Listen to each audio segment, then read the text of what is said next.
முதலில் தலைப்புச் செய்தி. வரணி குடும்ப முன்பள்ளிகளின் சிறப்பான கலைவிழா நிகழ்வு. இனி விரிவான செய்தி.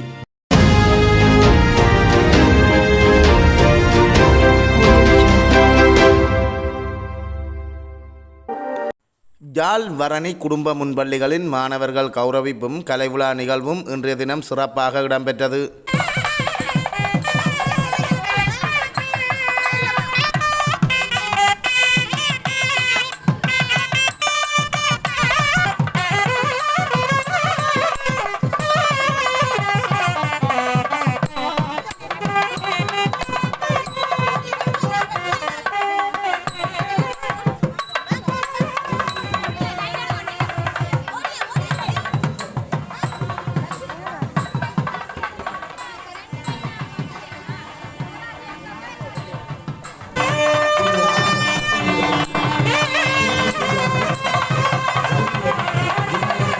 வரணி குடும்ப முன்பள்ளிகளின் இணைப்பாளர் திருமதி லோகிதன் கேதிகா தலைமையில் வரணி கலாசார மத்திய நிலையத்தில் காலை 9:30 மணிக்கு ஆரம்பமாகி இடம்பெற்ற இந்த நிகழ்வில் வரணி மத்திய கல்லூரியின் முன்னாள் அதிபர் திரு ஆறுமுகம் தங்கவேலு அவர்கள் பிரதம விருந்தினராக கலந்து சிறப்பித்திருந்தார். அத்துடன் சிறப்பு விருந்தினர்களாக கைதடி சித்த வைத்தியசாலை வைத்தியர் திரு விநாயகமூர்த்தி மிராஜ் அவர்களும் வரணி பனை தென்னை வளங்களின் கொத்தணி முகாமையாளர் திரு கனகர் அருட்செல்வம் அவர்களும் கலந்து சிறப்பிக்க கௌரவ விருந்தினர்களாக தென்மராட்சி கலாசார மத்திய நிலைய பொறுப்பதிகாரி திரு ஜெகதீசன் கிரிதரன் அவர்களும் சாவகச்சேரி பிரதேச சபை முன்னாள் உறுப்பினரும் சமூக சேவையாளருமான திரு சிதம்பரப்பிள்ளை பிரபாகரன் அவர்களும் கலந்து சிறப்பித்திருந்தனர். மேலும் இந்த நிகழ்வில் வரணி பிரதேச முன்பள்ளிகளின் ஆசிரியர்கள், மாணவர்கள், பெற்றோர்கள், நலன் விரும்பிகள் என பலரும் கலந்து கொண்டிருந்தனர்.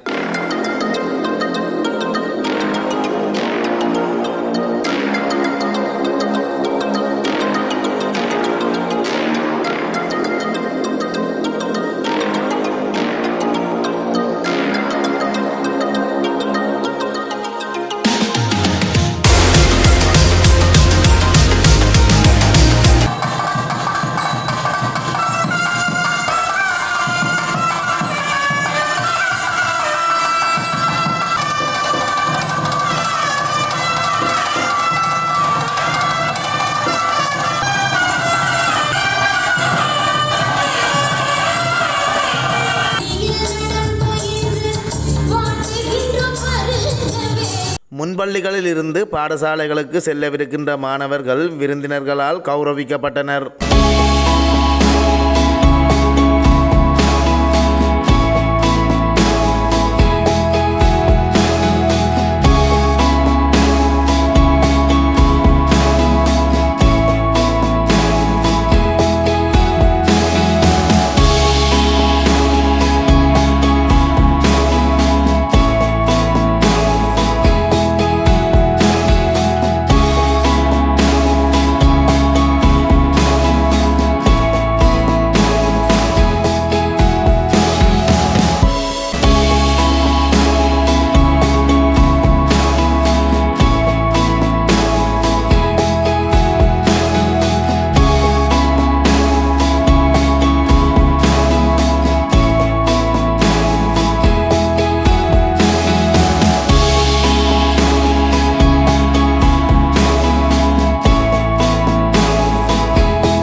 முன்பள்ளி சிறார்களின் கலை நிகழ்வுகளும் சிறப்புற இடம்பெற்றன.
பயிரை முளையிலே தெரியும் என்று சொல்வார்கள். அதுபோல சில நிகழ்வுகளை அந்த முளைகளை பார்க்கும்போது அதோட இப்ப மரமாக இருக்கின்றது என்று சொன்னால் அதான் வரலாறு வளர்ந்து மரமாக இருந்தது. அடுத்த கட்டங்கள் கொப்பாய் கிளையாடி வரப்போர் ஒரு காலங்களுக்கு கடந்து கொண்டிருக்கணும். இருக்க எல்லாருமே ஒரு நல்ல விஷயம். இதே போல இன்னும் நடக்க வேண்டும் என்றும் நாங்கள் சில இதுகளை எதிர்பார்க்கிறாங்க. அந்த எதிர்பார்க்கும் விதத்துல சில கருத்துக்களை சொல்லணும். ஆனால் நேரத்தை கருத்து கொண்டு சுருக்கமாக சில விடயத்தை பூர்வம் என்று நினைத்திருக்கின்றேன். என்னன்னு சொன்னா அவங்கள பிள்ளைகள் என்றது எல்லாருக்கும் பிள்ளைகள் தான், எங்களுக்கும் பிள்ளைகள், மற்ற பிள்ளைகள் தான். இந்த பிள்ளைகளை நாங்கள் எந்த மாதிரி வளர்த்தெடுக்கிறோம்ன்றது மேல இந்த முன்பள்ளி ஆசிரியர்களுக்கு ஒரு கட்டாய பொறுப்பு. படைத்தவன் அவையும் படைத்து இந்த மாணவர்களையும் படைத்த வேண்டாம், சொல்ல வேண்டாம்.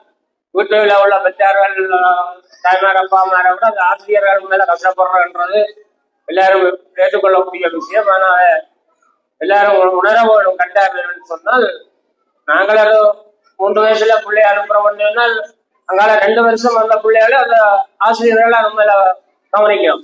4 மணி தியாலமோ 6 மணி தியாலம் அந்த பிள்ளைகளை கவனிச்சு தங்கண்ட பிள்ளைகளை போல என்னதான் தங்கண்ட வீட்டுல அவங்களுக்கு பிரச்சனை இருந்தாலும் அந்த வந்த பிள்ளைகளை தங்களை இந்த பிள்ளை போல வளர்த்து வீட்டுக்கு அனுப்பி வைக்கணும். இன்றைக்காரங்களும் பள்ளிக்கூடத்துக்கு அனுப்பி வைக்கணும். அதை மறக்கலாம். அதை சொன்னா இதான் மாணவர்களுடைய வளர்ச்சின்றது இதுதான். ஆரம்பம் எங்க வருவதோ முடிவும் அதெல்லாம் ரொம்ப கல்வி, விளையாட்டு, கலை 3 தான் உங்கள மாணவர்களுக்கு சிறந்த ஒரு மருந்தாக இருக்கிறோம். அதே நேரம் இப்ப நாங்கள் உங்களை எல்லாரும் உங்கள் கைகளில் உங்களை ஒரு ஆயுதம் கொண்டு வச்சிருக்கிறோம். ஆனால் எல்லாருக்கும் தெரியும். ஆனால் என்ன ஆயுதம் வச்சிருக்கிறோம்னு யாருக்கும் தெரியாது. ஆயுதம் வேண்டா என்னன்னு எல்லாரும் நினைக்கிறோம். இப்ப உள்ள கால சூழ்நிலையில அந்த ஆயுதம் கொண்டு எல்லாரும் பாவிக்கிறோம். அந்த ஆயுதம் வந்து கூறிய ஆயுதம். அந்த ஆயுதங்களை எங்கள் மாணவர்கள் கையிலையும் நீங்கள் ஒப்படைக்க கூடாது. உண்மையில நான் தாழ்மையாக எல்லாரையும் கேட்டுக்கொள்றோம். அந்த ஆயுதம் என்னன்னு சொன்னா உண்மையில நாங்கள் பாவிக்கிற ஒரு மொபைல் போன் தான் அந்த ஆயுதம். அது உண்மையில எத்தனையோ பிரச்சனையான ஒரு காலகட்டத்தை கொண்டே விடுது. அதாவது உயிர்கொல்லி ஆயுதமாக மாறும் இப்போதைய சூழ்நிலை. நாங்கள் சில இதில் பார்க்கிறோம். அந்த ஆயுதத்தை எங்கள் மாணவர்களிடம் தயவு செய்து நாங்கள் சொன்ன பிரியமாக அதை யாரும் கையளிக்காதீர்கள். ஏன்னா இப்போதைய சூழ்நிலை அப்படியா போய்விட்டது. அதுக்கு நாங்கள் பிள்ளைகளை வளர்த்தெடுக்கிறதை தாண்டி போன முகையில கொடுத்து வளர்த்தெடுக்கிறத எல்லாரும் தவிர்த்து கொள்ளணும். ஆனால் அது ஒரு உண்மைதான். போனா அது ஒரு ருசி எங்களுக்கு வேண்டாம். அது இல்லாமல் சாப்பிடாமல் இருக்கிற நாங்கள் பிள்ளைகளும் போன கண்டா அது ஒரு ருசி ஆயிடும். பசியை விட அது ருசி வந்த அளவு ருசிக்க விடாதீர்கள் என்று நான் உங்களை தாழ்மையாக பேசுகிறேன். உண்மையிலேயே இப்படியான விஷயங்கள் எல்லாம் நான் படிக்க, அதாவது நான் சிவன படித்த டைம்ல வந்து ரத்னால படிச்சான். அப்பைக்கு ரத்னா இருந்தது இதுக்கு ஒப்போசிட்டா இருந்தால்தான் அந்த ரத்னா இருந்தது. அந்த நேரம் இப்படியான நிகழ்வுகள் நடந்தோ ஞாபகம் இல்லை. அது நடந்தாலும் அதை டாக்குமெண்ட்ரி பண்ணி வைக்கக்கூடிய ஏற்பாடும் அப்ப இருக்க இல்லை. ஆனால் இப்ப காலம் வந்து டிஜிட்டல் யுகம் ஆகிட்டது. ஒவ்வொரு வருடமே ஒவ்வொரு நிகழ்வுகளையும் சிறப்பாக நாங்கள் பதிவு செய்து வைக்கலாம். ஆக ஒவ்வொரு பாடம் போகவும் அந்த பிள்ளைகள் வளர்ந்து பெரியவரானால் கூட அந்த விஷயங்களை வீட்டி பார்க்கக்கூடிய மாதிரி இருக்கும். உண்மையிலேயே வந்து உங்களுக்கு தெரியும், நிறைய பலப்படுத்துகிறார்கள்.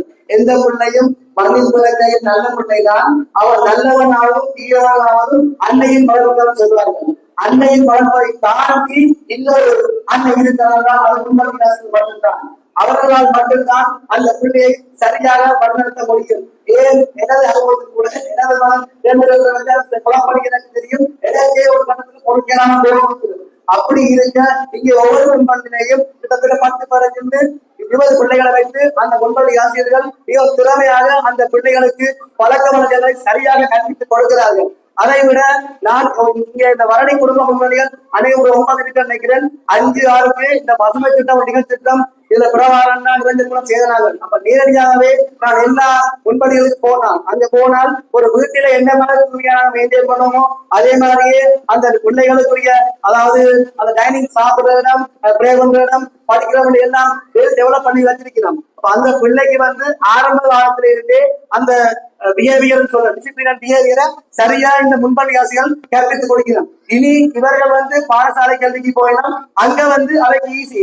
அங்க டீச்சர் வந்து இந்த பிள்ளை ஏற்கனவே நல்லா ரெயின் பண்ணப்பட்டு இருக்கிறபடியா அவை ஈஸியா வந்து அந்த பிள்ளைய கப்சர் பண்ணிக்கொள்ள முடியும். ஆனால் அந்த மேடம் முதல் போன அந்த டீச்சர் கதை சொன்னாங்க. அந்த பிள்ளைகள் வந்து இங்க வந்தோன்னா ஒண்ணுமே தெரியாமல் சேலை உண்டான எப்படி எனக்கே சத்தியமா ஒரு மன கவலையா போறேன். நானும் அப்படி இருக்க என்ற தேச டீச்சர் விட்டதான் நானும் ஓரளவுக்காக இந்த துறையில பிரசித்தி விடக்கூடிய இருந்தது. அதே மாதிரி இந்த முன்பள்ளிக்கு அந்த பிள்ளைகள் வேற அத்தனை பிள்ளைகளையும் இன மத சாதி வேறுபாடின்றி எல்லா முன்பள்ளி ஆசிரியர்களும் தங்களது சொந்த பிள்ளைகள் போல. இதை விட அந்த இங்க இருக்கிற முன்பள்ளி ஆசிரியருக்கு தனி குடும்ப பொருட்கள், தங்களது பிள்ளைகள், பிரச்சனைகள் எவ்வளவு இருந்தாலும் அதையெல்லாம் ஒரு ஓரம் வைத்து விட்டு இந்த பிள்ளைகளுடைய அக்கறையில நாங்களும் தங்களுடைய பிரசன வாழ்க்கையுடைய தியாகத்தோடுதான் இந்த பிள்ளைகளை வந்து முன்னேற்றி இருக்கிறோம். அந்த விளையாட்டை பார்த்து பிரமாண சொன்ன மாதிரி ஒரு பிள்ளைக்கு வந்து கல்வி, கலை, பண்பாடு மூன்று வரும். இந்த வரணிய பொருத்தமல்ல வந்து இந்த அனைத்து முன்பணிகளையும் அல்லது சரியாக இருக்குது.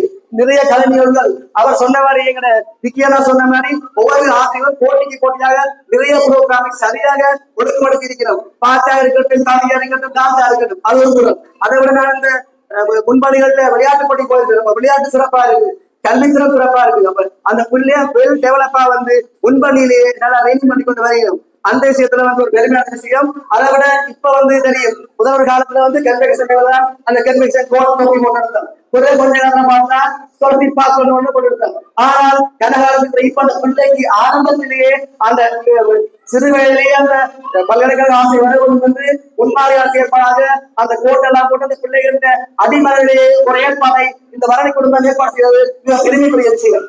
அந்த வகையிலேயே இந்த காலத்தை ஒரு குறித்த நேரத்துக்கு தொடங்கி சிறப்பாக இந்த புரோகிராமை ஒழுங்கமைத்திருக்கிறோம். அந்த வகையிலே முதல் இரியெல்லாம் சொன்னது மாதிரி ஆசிரியர்கள் அதே இளங்கோட இருக்கிறோம். அதே மாதிரி ஒவ்வொரு முறையும் நான் நினைக்கிறேன் ஒரு 4-5 வருஷம் தொடர்ந்து நான் வந்திருக்கிறேன். ஒவ்வொரு முறையும் வித்தியாசமான ரீதியில வந்து உருவாகி இருக்கிறோம். அதே மாதிரி இந்த பெற்றோர்களுக்கு அன்பான வேண்டுகோள், இந்த பிள்ளைகளுக்கு வந்து ஒவ்வொரு திறமை ஒவ்வொருக்கு இருக்குது. அப்ப நாங்கள் வந்து எல்லா பிள்ளையும் படிக்கணும். எல்லாரும் சும்மா ஒரு வைத்தியர், சட்டத்துறை, எங்கிருந்து வரணும்னு சொன்னா மற்ற வேலைகளும் நிறைய இருக்குது. அவைக்கு எந்தெந்த ஃபீல்ட்ல வருது உங்களுக்கு தெரியும். ஒரு பிள்ளை ஸ்போர்ட்ஸ்ல ஆர்வமா இருக்கும், ஸ்போர்ட்ஸ் எடுக்கும். டான்ஸ்ல ஆர்வமா இருக்கும், டான்ஸ் எடுக்கும். அவைண்ட ஃபீல்டோட படிப்பையும் கொடுக்கும். தனியா படிப்பு மட்டும் சொல்லி இணைப்பாத விஷயம் நிப்பாட்டாமல் உங்களுக்கு தெரியும். அறநிறையோட ஒரு புறக்காக நடந்து கொண்டிருக்குது. அப்ப இங்க நடக்கிறது அதை கேட்டு அதுலயும் ஈடுபட செய்வதன் மூலம் அந்த பிள்ளை அதாவது வந்து கல்வி கற்ற வந்து தனியா படிப்பதற்கு முளைப்பதற்கு இல்லை, நல்ல மனிதராக வாழ்வதற்கு அவருக்கு கல்வியை தாண்டி சில பண்பாடு பழக்கங்களை நான் பழகி கொள்ள வேண்டும். அந்த வேலை வந்து வடநில உங்களுக்கு ஒரு வரப்பிரசாம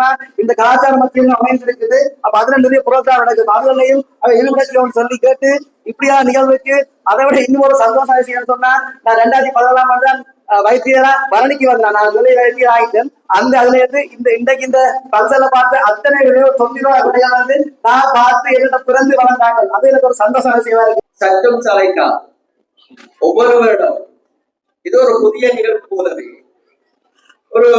ஒரே ஆசிரியர்களா இருந்தாலும் புதிய கோணங்களில், புதிய வடிவங்களில், புதிய ஆசிரியர்களாக புதிய நிகழ்வை நடத்தி கொண்டே இருக்கிறார்கள். இது எப்படி இவர்களால் சாத்தியமாகிறது என்ற ஒரு யோசனை வேண்டாம் என்னவர்கள் ஏற்பட்டுக் கொண்டே இருந்தது. அதன் கடைசியில் இறுதியாக வந்த மேடல் ஆசிரியர் ஒரு கவிதையை இங்கே எங்களுக்கு அளித்தார். அந்த கவிதையில் அந்த பதில் இருக்கிறார். ஆண்டுதோறும் புதிய பிள்ளைகள் அவர்களுக்கு உட்பவிக்கிறார். வருடந்தோறும் புதிய புதிய பிள்ளைகள், வருடந்தோறும் புதிய அம்மாக்கள், புதிய அம்மாக்களாக புறப்படுகிறார்கள், புதிய பிள்ளைகளை உருவாக்குகிறார்கள். இந்த சமூகத்திற்கு நல்ல விதைகளை இருந்து நாட்டுக்களை உருவாக்கி பதியப்பட்டு பள்ளியிலே பதியப்பட்டு அனுப்புகிறார். இந்த ஆசிரியர்களை நாங்கள் வளமையாக பார்க்கும் போது எப்போதுமே இளைஞர்களாகவே காட்டியிருக்கிறோம். அந்த நான் நிற்கிறேன் சின்ன பிள்ளைகளோடு பழகிற அந்த சந்தர்ப்பம் அவர்களையும் விளவையாக அமைத்துக் கொண்டே இருக்கிறார். அதை பார்க்க சந்தோஷமாக இருக்கும். ஒவ்வொரு முகங்களை ஆசிரியர்களை ஒவ்வொரு முகங்களை பார்த்தாலும் சந்தோஷமாக இருக்கும். எப்பவும் மகிழ்வோடு இருப்பார்கள். இதற்காக நாம் நினைத்துவிடக்கூடாது அவர்களுடைய வாழ்க்கையில் ஒரு பிரச்சனை, சோதனைகள், கஷ்டங்கள், துன்பங்கள் எதுவுமே இல்லை என்பதல்ல. என்னோடு வளரும் பிள்ளைகளுக்காக தங்களுடைய சுகங்களை மறந்து கவலைகளை புறந்தள்ளி வைத்து இந்த பிள்ளைகளை உருவாக்குகிற ஒரு அரிய தெய்வம் பணி இந்த ஆசிரியர்கள் ஆட்சி கொண்டிருக்கிறார்கள். இவர்கள் இன்னமும் நீண்ட காலம் இந்த இளமையோடு மிகுந்த ஆரோக்கியத்தோடும் வாழ்ந்து இந்த சமூகத்தை வாழ வைக்க வேண்டும் என்று இறைவனை வேண்டி என்னுடைய உரையை முடிக்கிறேன். நன்றி. இன்றைய பொழுது மிக சந்தோஷமாக கழிக்கக்கூடியதாக இருந்தது. இந்த பரணி குடும்ப முன்பள்ளி சிறார்களுடைய கலை நிகழ்வுகள் ஒட்டுமொத்தத்திலே அத்தனை கலை நிகழ்வுகளும் கொண்டு கொண்டு சடைந்த ரீதியில் மிக சிறப்பாக ஒழுங்கமைக்கப்பட்டு இங்கே ஆசிரியப்படுத்தப்பட்டது. இந்த ஆசிரியர்கள் மிக அந்த அர்ப்பணிப்போடு இந்த நிகழ்வுகளை பழக்கி இங்கே வேடியிருக்கிறார்கள்.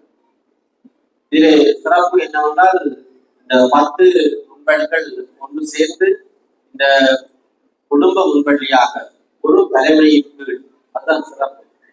பரணி குடும்பத்திலே 10 முன்பள்ளிகள் இருக்கின்றன.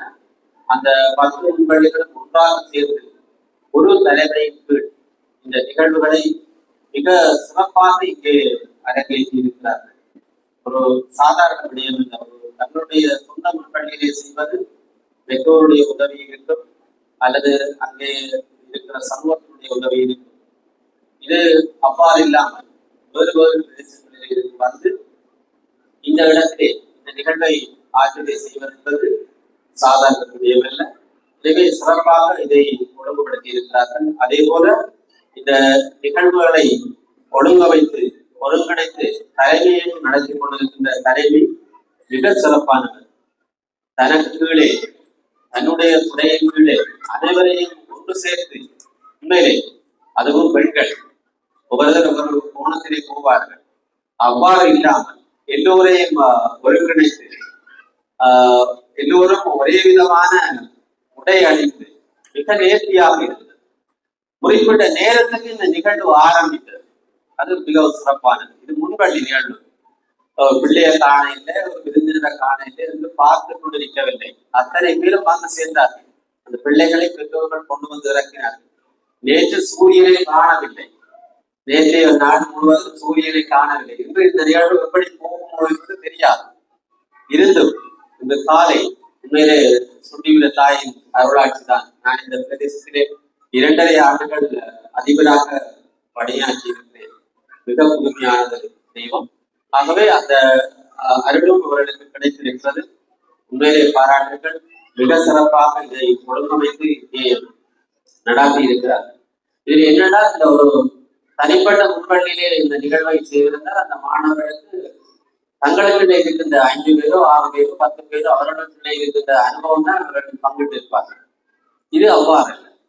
இது பல்வேறு பிரதேசங்களிலும் இருந்து வருகின்றவர்களோடு அவர்கள் பழகி அவர்கள் அந்த நிகழ்வுகளை கண்டுபிடித்து தங்களுடைய ஆளுமையை வளர்ப்பதற்கு இது வாய்ப்பாக இருக்கிறது. இது உண்மையிலே ஒரு போற்றப்பட வேண்டிய நிகழ்வு. இங்கே தொகுப்பாளர் அடிக்கடி சொல்லிக் கொண்டிருந்தார். உண்மையிலே அதுதான் உண்மை. இது தென்மராட்சியிலே எங்கேயும் இல்லை, யாழ் மாவட்டத்திலும் இல்லை. நானும் இதுவரை இவ்வாறான நிகழ்வுகளை பார்ப்பது இல்லை. இவ்வாறு இந்த நிகழ்வுகளை ஒழுங்கமைத்து சிறப்பாக இந்த முன்பள்ளி ஆசிரியர்கள் எல்லோரும் இணைந்து இந்த தலைமையின் கீழே இங்கே நடாத்தி இருக்கின்றார்கள். இதை வருங்காலத்தில் எதிர்காலத்திலும் சிறப்பாக செய்வார்கள் என்ற நம்பிக்கை எங்களுக்கு இருக்கிறது. தொடர வேண்டும். இது இந்த ஆண்டில இதற்கு முன்பு ஆண்டுகளிலும் நடந்திருக்கிறது. என்னை இதிலே அழைக்க வேண்டிய விடயம், நான் இந்த இதுகளுக்கு உற்சாகம் ஊக்கம் கொடுப்பது. நான் பாடசாலையில இருக்கின்ற போதும் அவ்வாறுதான் விளையாட்டு போட்டி நடக்கிறதா அதுக்கு என்னுடைய முழு ஆதரவும் என்னுடைய அரவணைப்பும் அதில் இருக்கும். அதே போல இந்த நிகழ்வுகளுக்கும் நான் என்னுடைய ஒத்துழைப்பை வழங்குவது தெரியும். என்னுடைய பாடசாலை ஆரம்ப பாடசாலையாக இருக்கவில்லை. இருந்தாலும் கூட இந்த சிறார்கள்தான் நாளை எங்களுடைய மாணவர்கள். கவலைக்குரிய விஷயம், இந்த ஆண்டிலே இந்த முன்பள்ளிகளிலே இருந்து 77 பிள்ளைகள் தான் வெளியேறுகின்றார்கள். அதிலேயும் ரட்னா முன்பள்ளியில வேறு பிரதேசங்கள்ல இருந்து வந்து கற்கின்ற மாணவர்கள் இருக்கிறார்கள். அவர்கள் தங்களுடைய சொந்த பாடசாலைகளுக்கு போய்விடுவார்கள். ஆகவே 77 விட குறைந்த எண்ணிக்கையான மாணவர்கள் தான் இந்த பரணியிலே இருக்கின்ற ஆரம்ப பள்ளிகளிலே இந்த வருகின்ற 27ஆம் தேதி இணைய போகிறார்கள். மாணவர் எண்ணிக்கை மிக மிக குறைந்து வருகின்றது. ஒவ்வொரு வகுப்பிலும் 20 அல்லது இப்போது அரசாங்கத்தினுடைய சுற்றுலூர் சொல்லுகிறது ஒரு வகுப்பிலே 35 குறைந்த மாணவர்கள், 45 கூடிய மாணவர்கள் வகுப்பறையிலே இருக்க வேண்டும். அந்த வகையிலே வகுப்பறைகள் வசதியாக இருக்க வேண்டும். பிள்ளைகள் அவ்வாறு இருக்க வேண்டும். எல்லா பாடசாலைகளிலும் சேர்த்தாலே 35 பிள்ளைகளை கிட்டுவது கஷ்டமாக இருக்கிறது. எனவே இது ஒரு கவலைக்குரிய விஷயம். எதிர்காலத்திலே பிள்ளைகள் கூடுதலாக விருத்தி அடைய வேண்டும். இந்த பிரதேசங்களிலே இந்த முன்பள்ளிகள் வளர வேண்டும். அதனாலே இந்த பாடசாலைகள் வளர வேண்டும். இந்த சமூகம் ஒட்டுமொத்த சமூகம் வளர வேண்டும். இந்த இடத்திலே கேட்டு இந்த நிகழ்விலே இன்னும் ஒரு சிறப்பான அம்சம், இந்த மாணவர்களுக்கு ஏற்கனவே கூடியது போல ஒரு பல்கலைக்கழக பட்டமளிப்பு விழாவிலே எவ்வாறு அந்த உடைகள் கோட்டெல்லாம் போட்டு ஒரு பட்டமளிப்பு நடக்கிறது, அதே போல இங்கே செய்யப்பட்டது. ஆரம்ப பள்ளியிலே முன்பள்ளியிலே செய்யப்பட்டது. அதை விட சிறப்பு, அவர்களுக்கு ஞாபகத்துக்கு அவர்கள் எத்தனை வருஷம் சென்றாக பார்க்கலாம். நான் முன்பள்ளியிலே படிக்கின்ற போது என்னோடு சகபாடிகளாக இருந்தவர்கள் யார், எனக்கு ஆசிரியராக இருந்தவர்கள் யார், எத்தனை வயதுக்கு பிறகும் அதை பார்க்கக்கூடியதாக இருக்கும். அவற்றையெல்லாம் ஏற்பாடு செய்து இங்கே வழங்கப்பட்டிருக்கிறது. ஒவ்வொரு வீட்டிலும் அதை ஒவ்வொரு மாணவனுடைய கையிலும் அது இருக்கக்கூடியதாக அது வழங்கப்பட்டிருக்கு. உண்மையிலே சந்தோஷமான விஷயம். பாராட்டுக்கள். மீண்டும் இந்த குடும்ப முன்பள்ளிகளுடைய தலைவி, இந்த முன்பள்ளிகளுடைய ஆசிரியர்கள், இந்த சமூகம் எல்லோருக்கும் என்னுடைய மனமறைந்த பாராட்டுகளையும் பாட்டுகளையும் தெரிவித்துக் கொள்கிறேன். நான் ஓய்வு பெற்று சென்ற பின்னும் என்னையும் இந்த நிகழ்விலே ஒரு விருந்தினராக அழைத்து கௌரவப்படுத்தியமைக்காக இந்த முன்பள்ளி சமூகத்துக்கு என்னுடைய நன்றியையும் பாராட்டுகளையும் தெரிவித்து என்னுடைய உரையை நிறைவு செய்து கொள்கிறேன். நன்றி.